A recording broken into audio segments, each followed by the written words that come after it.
All right, what is good, everybody? It is Are You Cirrus Season 2, Episode 17. 17. 17. It's going to be harder to remember. Yeah, one episode in the books for Season 2, and we're back, going to do it again. Yeah, last week I posted too. I asked people, do you listen to podcasts? Not trying to get them to say, are you serious? But trying to figure out what other people do for their intros. Because we're still learning this. We are. And the cool thing about this is I'm kind of starting to get into podcasts now. Oh, any that you like? None that I can talk about on here.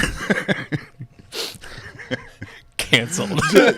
Let's just keep it safe. I mean, they're just different. Yeah. Kind of. I love off the wall weird. I love characters. So podcasts with like some really weird characters and funny people. Yeah, I like things you didn't know too. Yeah. Sometimes that's fun. Yeah. Emily loves the true crime. Yeah. She gave me an episode of that, and I got freaked out. It's not for me. Yeah. But I've started listening to different podcasts in the car. Okay. Yeah, back and forth to work. It kind of gives you something to do, like a little zen moment, and just kind of, get into something. And you learn something. You do learn something sometimes.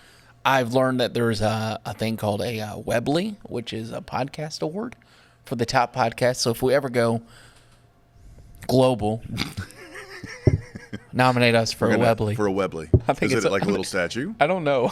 I just know they're called the Webley Awards or something. Emily was telling me about that. So Webley. All right. I don't know. I don't know how we apply for that. I would love to do this podcast with little Webley sitting right here. Could you imagine? Best podcast. Welcome to the award-winning podcast where we have no idea what we're doing. Yeah. And I've been trying to say less as I just said it. So, yeah, that's been fun. It's so weird to listen to yourself, too, and not see it. Yeah. Because sometimes I'll listen, especially when we do the live chats on Thursday, taking care of Brooks or whatever, and I'll pop in there, this is a good part, or answer questions. But it feels weird even when we record these, not to be like, taking a look at high pressure. Yeah, because we're, not that we're acting when we're doing the weather, but, you kind of kick it up a notch, and, and this is just kind of us hanging out. You're really good about not talking with your hands as much when we do the podcast. I'm trying. I'm over here. I'm trying because there were a couple episodes from season 1 of this podcast where I was like, what am I doing? What am I doing with my hands? Oh, well. And I'm trying. You're trying to say less. I'm trying to be less breathy and less handsy. Some of the podcasts I felt like, hello. Like I felt real whispery. Welcome. I'm like, no, what are you doing, Jamie? What are you doing? They say you're always your worst critic. Yeah, and I am. Which is why we have this new setup so that we don't look as fat. Which looked great for episode 16. I almost said episode 1. Yeah. I like it, but it will obviously continue to change. Yeah. I do want to say real quick, I meant to do this in episode 16. Jenna is still here. Jenna the intern has turned into an absolute pleasure. Just a gem of a person. I think when we had her on the season 1, she'd been here like a week, 2 weeks. Yeah. And she was so shy and still kind of in her shell. She has melded into one of the team. She hangs out with us outside of work. Yeah. She's great. She's on air. We're putting her on air. Like, she's when doing well. Yeah. I never got that opportunity. I'm barely making it out of the break room to filling up coffee cups for people. And she's on air doing weather. Her episode did really well, too. Yeah. I mean, it was, I think, our second most viewed behind the intro where everyone was probably wondering what we were going to be talking about for 40 minutes. But she's doing great. I wanted to give an update. She's been doing evenings and mornings and no complaints. And we've been hard on her. And she loves it. Hard on her in a good way. She's like, I want the criticism. Help me. Because we're trying to get her ready for this business. And sometimes you got to get kind of real. Well, if we don't, somebody else will. Somebody else will. In probably a much meaner, nastier way. Yeah. But she has handled it. And she has listened to the critiques. And she has learned from it. And to the point now, like you said, she's doing weathers in the morning show, in the evening shows. Yeah, I can't wait. We should do a quick update with her before yes, before her internship, and also I think we need to maybe see if she could do an entire newscast, like a noon or something. Yeah, I'm fine with it. Give you a day off. Welcome into this weather meeting here, but maybe that would be fun for her. Yeah, So, yeah, there's a Jenna update for those that have been asking. We started Are You Serious back in March. Wow. It's a long time ago. And we're still here. We're still here. We continue to say, what do you guys want to see on this podcast? So if there is something that you want to see, by all means, let us know. We have a couple of interviews coming up, which I'm excited for. Yeah. I think a couple of people that are going to kind of blow the minds of people For sure. out there. Yeah. They certainly blow my mind. And that's kind of what this whole episode is about. We were talking and we teased it on episode 16. Social media has changed the game. I'll be honest with you. There is a love-hate relationship. It is. I used to love it to my bones. Addicted to social media, and I still do. It's a great way to talk to people. It is. I know people on social media, and I haven't even met them. Yeah. But I feel like Great friends. they're friends. Yeah, great friends. But, man, it is such a blessing and a curse. That's It a is. good title. Blessing and a curse. Write it down. All right. Blessing and a curse. It really is. It's wonderful for connecting with people, interacting with people, getting to know your audience, letting them get to know you. It is wonderful. But it's also just garbage out there. Garbage. Yeah. What do you remember about when social media was being introduced in the broadcasting field? Because it's happened rapidly. And I more remember before social media, and I think about days that we get, especially this time of the year, where, you'll get some thunderstorms that pop up in the evening, and you'll get a few severe thunderstorm warnings. 15 years ago, if you were home on your dinner break and a severe thunderstorm warning popped up, sit there and finish eating. Wouldn't worry about it. The crawl on television would take care of it. You might get an email, hey, I've got some hail over here in Aner. Now, you have to cover it on social media. Yeah. If not, you're left in the dust.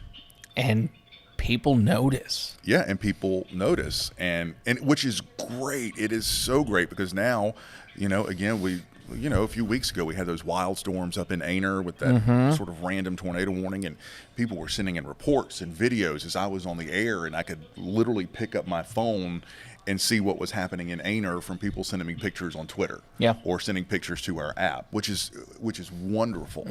But 15 years ago, that wasn't the case, and it was less stressful because you kind of didn't have to worry about it as much. Obviously, if it was something significant, we'd be here, but it would be no big deal to be sitting at home with a severe thunderstorm somewhere in your area. I would never dream of that anymore. I'm glad you brought that up because when I did the weekends 2 weekends ago,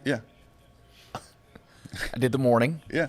And I did the dreaded Matt Bullock split shift, which he's a beast for doing that. Let me just tell you, if you don't know what that is, you do the morning, you go home, you rest, and then you come back and you do the evening, and by 8, you're just dead. Even if it's one day. The worst part is you would have to get up and do it Sunday. Do it again, which is what he does, yeah. But it got to the point because of social media, I'm sitting out here, I'm at the farmer's market. It's a hot, humid day, it's sun shining. And it got to the point where it was like, oh, I might have messed up. I don't know if I'm going to be able to get a nap in. Because storms started firing. And working both shifts, I'm like, this one looks a little bit stronger. So I literally remember 2 weekends ago, I would sleep, set my alarm for like 20 minutes, wake up, radar's still good. And I would just, kudos to any weekend meteorologist out there that does that frequently because it can be tough. Social media, again, it's great, but it kind of consumes us. I try to give myself a break on weekends. Sometimes I feel guilty about it. I'm like, if I don't post something on Facebook, I'm gonna get left behind. But then there's other part of me that's like, you know what? I got a life to live. I need to decompress. If it's a quiet Saturday or especially Sunday, Sundays are kind of my day to just chill, decompress and check out. I will try to really limit what I'm posting and how much I'm looking. I will say, you and I, it is very rare for us not to post something. Something. Yeah. But there are certainly those times where we won't post something just because either A, we're exhausted, or B, we need a break. Yeah. And that's what's beautiful about having a team with Robert and Matt, because they can handle that. But also in the same way with social media, I feel like with the future of TV, I know more people on social media that have a following just as much as viewers on WMBF News watching. Yeah. And they're not on TV. Yeah. And I know people that are doing it from home, and they're just absolutely rocking the game. I'm curious to see in 15 to 20 years what this all looks like. It's kind of scary to think about. It is scary to think about. Like, I don't think news will ever go away. No. We live in a business or a world where stuff's happening, people want to know, and we have so many resources here where we get that. But I am interested to see, how does social media kind of evolve the typical news? Mm-hmm. Is there a news or a world where we're on the news all the time because of social media? Could be. I can see that. Or is there a world where our newscasts start to shift to where they're on? So I don't know. Yeah. Because we do those First Alert Lives now. Yeah. That's a new thing because of social media. People want their forecast now. Yep. And if they don't get it, they're going to go to the competitor and get it. And it's like, okay, well, we got to be here at all times. You have to be here, and you got to be in the game. So it's a blessing and a curse. And I think that is a great title for this. I will say, what's one of your pet peeves? Jamie, I remember we're going to focus on being good. What's one of your pet peeves on social media? Because I got some. You can go first. I'm not going to name any names. No, you don't have to. Just I'm trying not to use a bad word here. Those who like to stir the pot for absolutely no reason whatsoever and the know-it-alls. Yeah. We'll post something on Facebook, and just you can almost guarantee the comment and what the comment is going to be. Oh, it's not going to rain. Yeah. That hurricane's not coming here. Yeah. It's always hot in the summer. Just something, Keyboard warriors. Yeah. Yeah. I have no problem blocking those people anymore. Yeah. No. Stop. We're a weather page. If you don't want to find out about weather, Unfollow. go somewhere else. Yeah. Go. Yeah. You're not going to bog us down with your miserable comments. I think in the same retrospect, one of my pet peeves is the people who do know some of the stuff, but they're also know-it-alls. Yeah. In the way of, like, there's just certain people in the field where they just drive me crazy. And I'm like, mute. Yeah. Thank the Lord there's that button. Yeah. Mute. Yeah. And, and that They're never wrong. Right. And that kind of dovetails into something that is strictly a social media problem, and that's these, basement meteorologists. And look, there's a lot of great meteorologists out there who are self-taught and may not officially be in the business, but are weather enthusiasts, and they're brilliant. And then there's some who are in it for the clickbait, and then we have to clean up their mess. We have to clean up. They'll post the 16-day GFS that has a hurricane coming on shore. Yeah. Of course, that hurricane never evolves, but you'll never see a post about that. It's just, big, bold, red flashing text, Cat 4, South Carolina, in 16 days. And then that gets shared 8 million times, and 40 people send it to us. Well, you're not talking about this. Well, yeah, because it's crap. So we're not going to talk about it. And for people that don't know, most of the time, those posts are made to make money.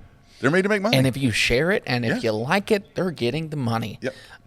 You can easily get the revenue from engagement on Facebook, Instagram, Twitter, TikTok, all of it. So I urge you that if you see something and you don't see it being talked about by us or by anyone in town, don't engage in it because you're helping them out. And if it's not from some sort of official source or media source. Which gets me all riled up, too, because you can buy your blue check mark now. Yeah, you can buy your blue check mark. I'm so mad at Elon Musk right now. And it gets taken away. So mad at Elon. When we're recording this, there is not a boxing match yet, but I am hoping there is one between Elon and Zuckerberg. I was an Elon fan until 3 weeks ago. Me too. I really was. I was a diehard Twitter enthusiast. I would have laid down on this table and said, this is the app. This is the one that matters. This is the one that people care about. Yep. This is the one for the weather community that is always going to be top tier. Yep. And I'm not saying that it won't be still, but some things are going to have to change, I think, if it's going to get back to what it is. The loss for me of TweetDeck was like the death of a family member. Yeah. I literally, and this is horrible, but it's a state of, the world we live in. I'm still like grieving the loss of TweetDeck. Me too. And I refuse to pay. Me too. I'm not going to pay to get out information. Yeah, me either. But yeah, having TweetDeck, and I just had it to where everything was perfectly organized, and I could see, and I knew, and it was the first thing I log into every day when I get to work. I loved it. It was my favorite thing. It was wonderful. Best website ever. For those that don't know what TweetDeck is, you could set up these columns to where it could be like your homepage, your mentions, activity. Yeah. You could do hashtags. So anything that was posted real time would pop up in these columns. And it was all real time. And it was wonderful. And now there's a couple other things you got to refresh and check and go. So, and I feel like it has hurt me because I'm missing tweets. Yeah. Yeah. I'll get up in the morning, I'm like, oh, somebody tweeted me like 14 hours ago. I'm the same way. And I didn't see it because here at work, TweetDeck was there and you get a notification and it was right there. But now, things get lost on the phone and with everything else that we're getting. Look, there I go. I said I wasn't going to talk with my hands as much. Look at We're back. That lasted. I've already said like 8 times because I'm just fired up. Another thing that I don't like is the same way where I feel like we had it pretty much hammered down. Like in the mornings, cool, I got it. It's up, first alert, awesome photo. Yeah. Evenings, you got it. There's some mornings this past 2 weeks I've not woken up, but I've been at work checking my Twitter, and then I see you get this awesome photo. I'm like, where is that? Yeah. And it was down in my feed, sitting there. Yeah. One of those I could think of is the recent one from yesterday or 2 days ago. Travis said, sent the Garden City. Yeah, Thunder. His lightning shot. I'm like, yeah, where is beautiful. that? Yeah. And it's in there. It's just further down. Yeah. Yeah. So all the tweeters out there, if we miss we're you, sorry. If it feels like we're ignoring you, we're not. We're just. It's hard. It's more difficult than it was 3 weeks ago. Which is thanks to Elon. Come we can send people into space and do all this stuff he's doing. We can't figure out TweetDeck. So if I had to rank them before Threads, Twitter was my number 1. Facebook was my number 2. Yeah. And Facebook's still great because I know a lot of people don't have Twitter. Yeah. I will say this Threads app, where were you when all this went down? Because I woke up. I remember they announced it. I forgot all about it. And then I woke up and I was like, follow me on Threads. Yeah. Out of nowhere. And I resisted. Yeah. For like an hour. And then everybody, like 8 million people are now on Threads. Yeah. Like, and then you guys were pressuring me, you and Jenna especially. And I had to do it, but now I feel like we've already passed its peak, is what it feels like to me. Yeah. I was very hopeful that we would already have the website interface. Yeah. And I think, depending on what the website looks like, it could still be okay. But I feel like it's just another thing we have to post to right now. And I did frequently for a couple of days. Mm-hmm. I may throw one a day on there now. It's hard. I'm not until it gets worked out and there's no chronological order, which is awful, especially in the weather world. Mm-hmm. I don't need to see a severe thunderstorm warning or a cool lightning picture from 4 days ago at the top of my feed. I'm looking for what's happening right now, which was the benefit of Twitter, the real-time nature of Twitter. And I'm wondering if Threads will try to pick that up or if there's a way to where you can set up a column. Like, there's just a lot of questions I have. So far, I'm not impressed. And I know Twitter, it's a love-hate thing. I know on the political side, Twitter can be just a cesspool, but weather Twitter is a great place. It is a great place. It's a great place. It's a great place to hang out. Yeah. And I'll be honest with you, it's kind of like our backbone. Yeah. I'm not really to hang up on yet. And I've seen a lot of people in the broadcast community saying, all right, I'm done. Twitter's over, which I get. I understand the frustration. But I'm really hoping, and I'm sure I'm going to be disappointed, I'm really hoping something changes. Yeah. To where we bring back chronological, or I'm kind of hoping the pressure of threads pushes Elon to do something. Yeah. Because there are so many great things on Twitter, which is kind of where this whole episode was coming from.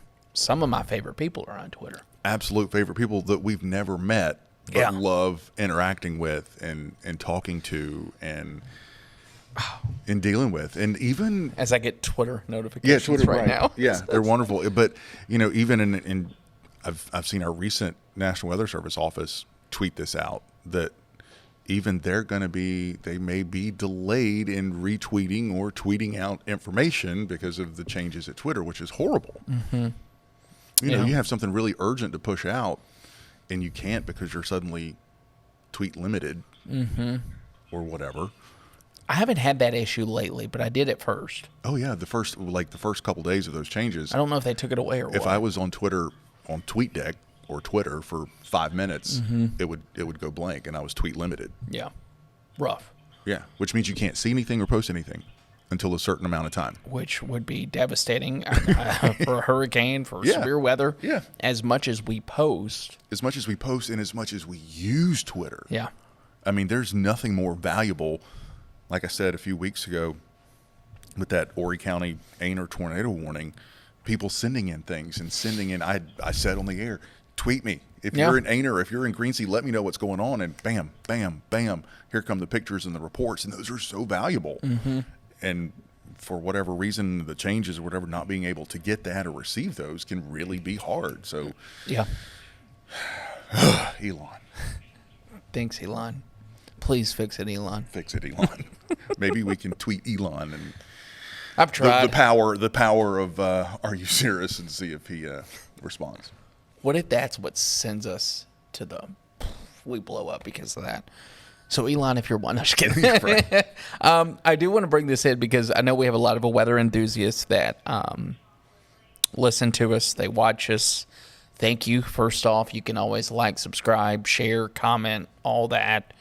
But I kind of just want to geek out about some of our favorite weather people on Twitter. Okay. And we're just going to get some shout outs. And I'm sorry. I'm going to go ahead and tell you. I will forget somebody. And I apologize. You probably know if you're one of my favorites because I'm always liking your stuff. Yeah. But yeah, let's just alternate. I see you looking at my list, and I think our lists are different. They are different. I jotted down a couple. They are. But I have some in my head. My favorite are the local people. Okay. Who are engaged on Twitter and active on Twitter, who keep us with reports on Twitter, love to ask questions. So there's a couple. Of course, we can't go without talking about Rose. Every day. Love it. And in a good way. Every day. From a rain gauge to a little good morning, y'all. Have a great day. Those will make your day. Sometimes those tweets have saved me because nothing is showing fog. Yeah. Visibility wise. Yeah. But then a photo from Rose shows, hey, we do have some dense fog. All the sensors say visibility's clear. Yeah. But then Rose is and that's what this is for. Yeah. So Rose, thank you. Every morning, I appreciate it. Even a photo of the sky helps me. Yeah. That's definitely one I like to see.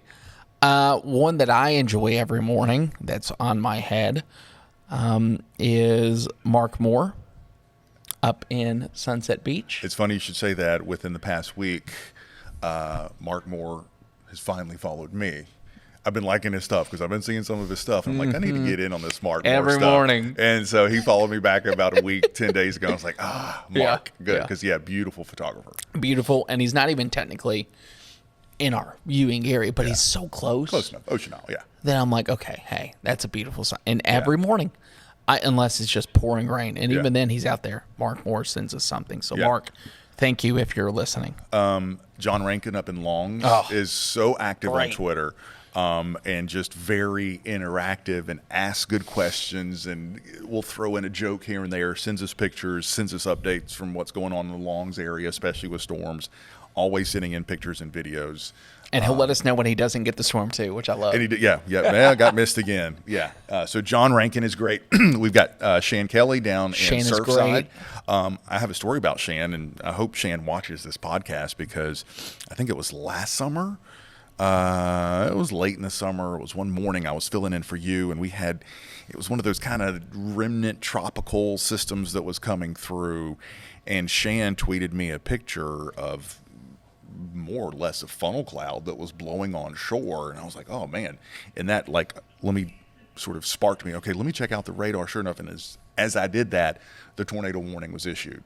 So she gave me that heads up, and Shan is great for sending pictures, and she's also a weather geek. Oh, which I love that. Yeah, she's a weather geek. She knows her clouds.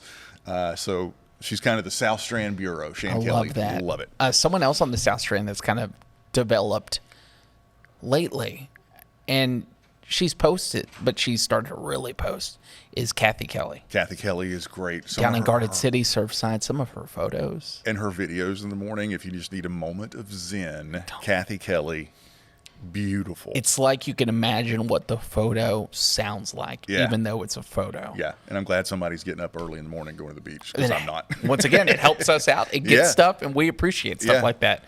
Kathy's great. Kathy's great. Then you can't forget about all of our photographers. We talked about Mark Moore, but Austin Bond, Travis Huffstetler. And we're saying these, if you're watching and if you are a Twitter person, if you're into the local weather, give these people a follow, because you will not be disappointed. Yeah. Go to our Twitter and you'll see probably half of them, if not all of them. Travis Huffstetler is great. Great.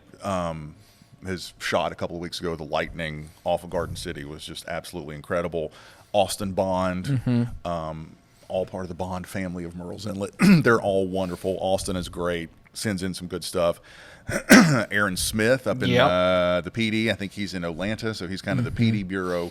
Another weather geek, but always kind of engaged on Twitter, and is just fun to engage with. Yeah, fun. Jim O'Neill's always great. We've had a couple of cocktails with Jim. At the Hurricane Week, which is awesome.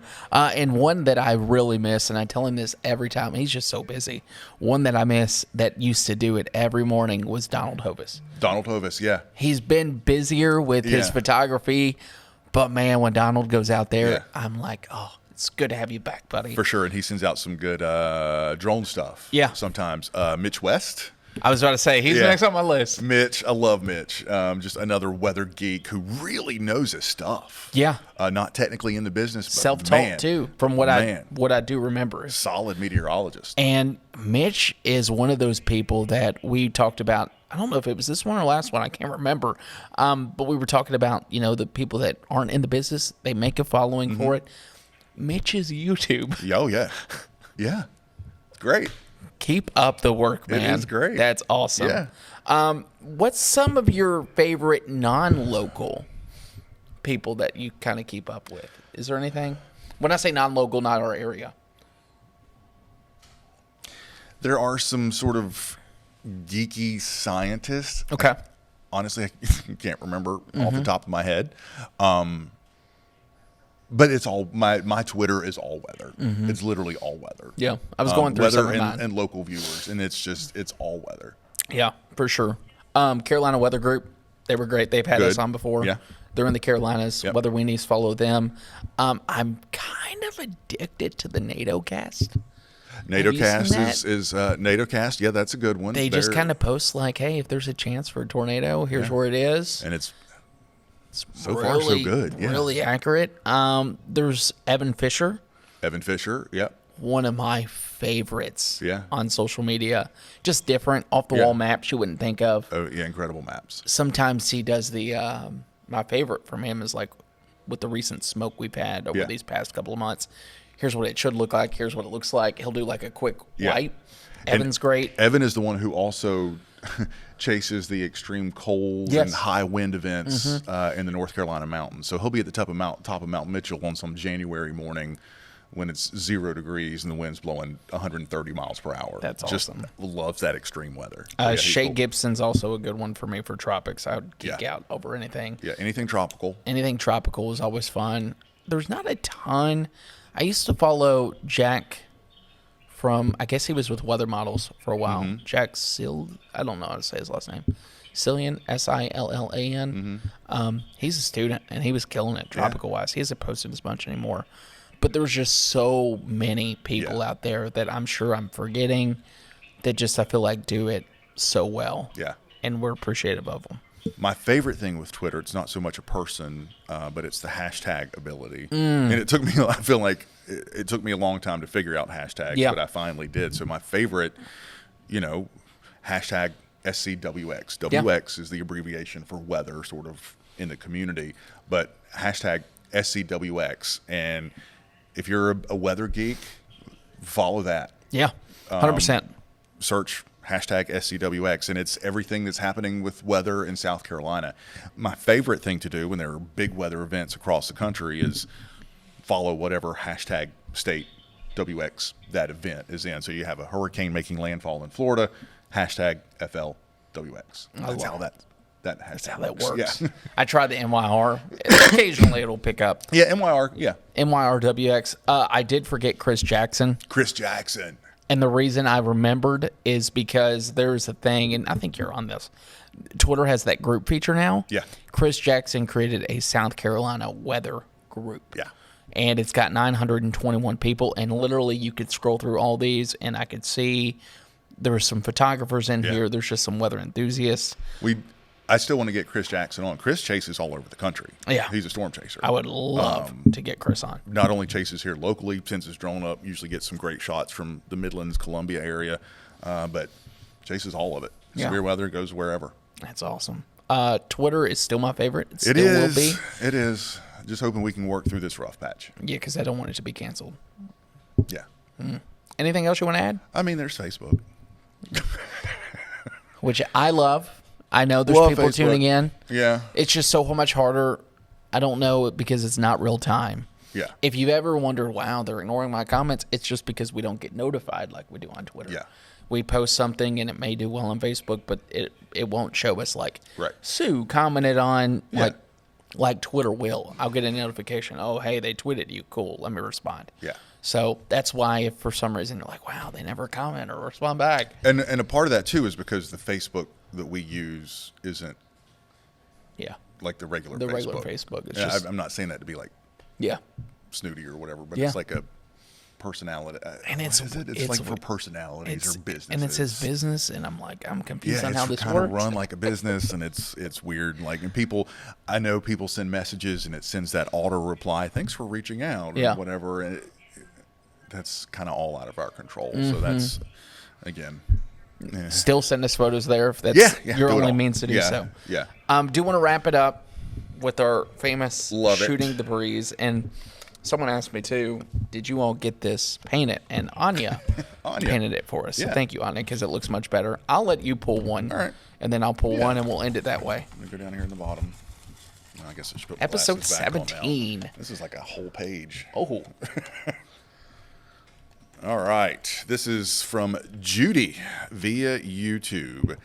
How do ocean temperatures change the severity of a hurricane? For instance, what happens if a hurricane happens at the beginning of the season with cooler than normal water temperatures? Love, love, love. And this takes it back to the very fundamentals of tropical meteorology. Tropical systems fuel on warm water. Yeah. And we didn't talk about it last episode, but I think it could correspond. Where's all the heat been happening lately in the deep south and the southeast? If you look at water temperatures right now in the Atlantic, they're above normal. They're actually ahead of schedule. So let's go back to basics. You need, for a tropical system to develop, water temperatures need to be 80 degrees or higher. Just picking a couple spots, our average water temperature right offshore of our beach right now is sitting at 85, 86. I've seen it near shore waters get up to 90 a couple of years, especially a little bit later in the season, August, early September, which is, what do you know, corresponds with the peak of the hurricane season. Water temperatures around the Florida Keys right now, 90, 92. Which typically would be in the upper 80s. Yeah. For retrospect, they're about 2 to 4 degrees warmer. And I did see a stat a couple of days ago, in the main development region of the Atlantic, which is that area sort of in the central Atlantic off the coast of Africa, water temperatures are one, well above normal, but also well above normal for this time of the year, running about a few weeks ahead of schedule. They're sitting between about 82 and 85. It's usually not until August until they get that warm, and we're already there. And I think what you'll start to see is just a matter of, we talked about this back in season 1, synoptic scale El Nino. Yeah. But we're now talking about mesoscale, and even in some instances, depending on the tracks, microscale features of water temperatures, and each storm system is going to be different. It is. And it's going to be a battle of the two the entire season. This is one of the more bizarre setups for a hurricane season I can ever remember, with the water temperatures, which by themselves would say, red light, it's going to be a crazy season, but we're countering that with El Nino. So how things pan out, we just don't know. Yeah. Colorado State did Up it. almost reverse course a little bit. In April, their forecast was below normal. Yeah. Their latest update as of July, now calling for slightly above normal hurricane season, kind of giving a little bit more of a nod to those water temperatures. This is certainly not a prediction, but something to watch in that main development region. I think when we get one, it's going to open up the gates for multiple, which is usually what happens in September. It may be earlier. I don't know, but something to keep an eye out for. Yeah. Great question. Well, no. Oh. You did 2 last time. I'm going to do 2 this time, and I'm going to find my own. Trying to break the rules around here. It's not how we do this. All right. And remember to ask your questions. We got some in here still. Oh, goodness. This is from an anonymous source, so thank you. A common misconception is the job so easy that anyone could do it. If the weather were always the same, then maybe. If the job is so easy, that anyone could do it? I've fired off on social media a couple of times from those comments. Come on in and do it. Come on in and try. No. No. No, it's not. No. And here's my take on it. If you think it's so easy, try it at home. Yeah. Just see how it works. But don't just try it for one day. Try it for multiple. And also, when the people complain, typically it's because of one event or something that didn't go to plan. How many other days of that week were we spot on or close enough? Yeah, nobody remembers the right forecast. The right forecast. And also, if we're within a degree, that's a dang good forecast. Yeah. Most times, I would say you would find us within a degree, right at 2 degrees at worst case. Yeah. I always like to use the sports analogy, Was your bracket perfect yes. for March Madness? Yeah. How close did you get? If you're a head coach in a game, do you win every single one of them? Yeah. No. Yeah. But we're not going to get every forecast right. No. Also, we're going to do it. We're going to do it. If you have the nerve to call us and say, oh, well, we didn't get any severe storms. Or, oh, those tornado warnings, oh, nothing happened. It's like people wish. Yeah. For severe weather. And I used to be nice about these things. I can't. Maybe it's because I'm getting old and cantankerous, and I don't care. I'll either block you if you say that to me, or if I'm in the right kind of mood, I might let you have it. Especially if it's on my Facebook page, because that's my page. Yeah, I'll be nicer on the work page. Yeah, but if it's my page and you're going to talk to me like that, you might just get it back. Here's the thing: I have never once. Yes, we get a little frustrated if something doesn't pan out, but for the most part, I have never been to the point where I'm like, dang, no tornadoes. Right. Like, oh, man. Hey, at the end of the day, it's an easier day for us. Yeah. And the setup was there. Some things worked out, didn't work out. Here's why. I actually kind of like doing that. Like, hey, we didn't have it. Here's why. Yeah. But if you're going to write and say, oh, you were wrong, well, try to do something 12 hours in advance and predict the future. Yeah. Basically, it still blows my mind that we predict the future every day. Yeah.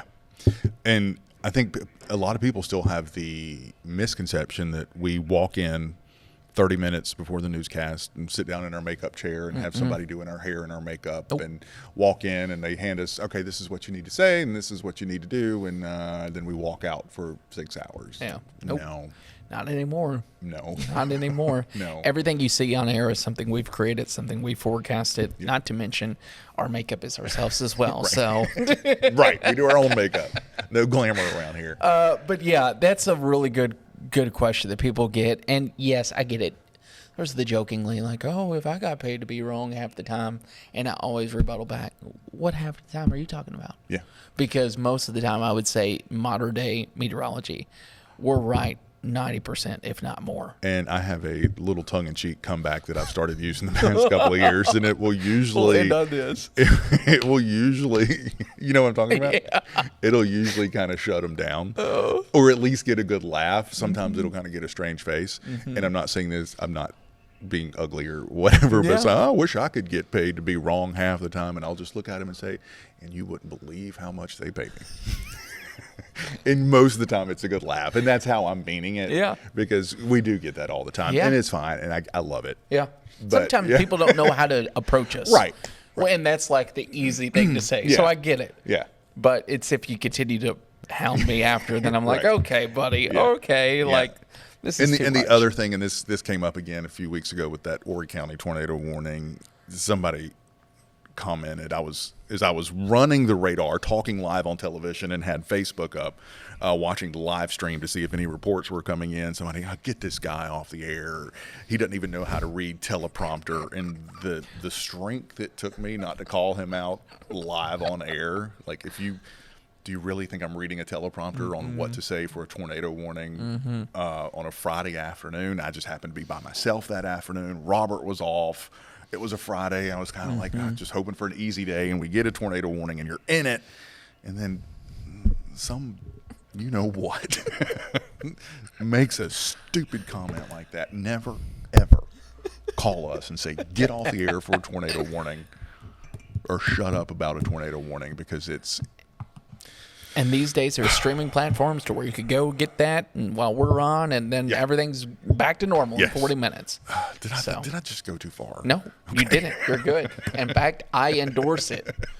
My name's Andrew Dockery, and I endorse this message. Yeah, so that does it. Episode 17. I'm not even going to ask anymore because I loved that ending. Yeah, I'm good with that. Now I'm good and worked up. Season 2's been a blast. If y'all have questions, let us know. That's it, though. Are you serious? A weather conversation between you and us. Thanks, y'all, and we'll see you next week. All right.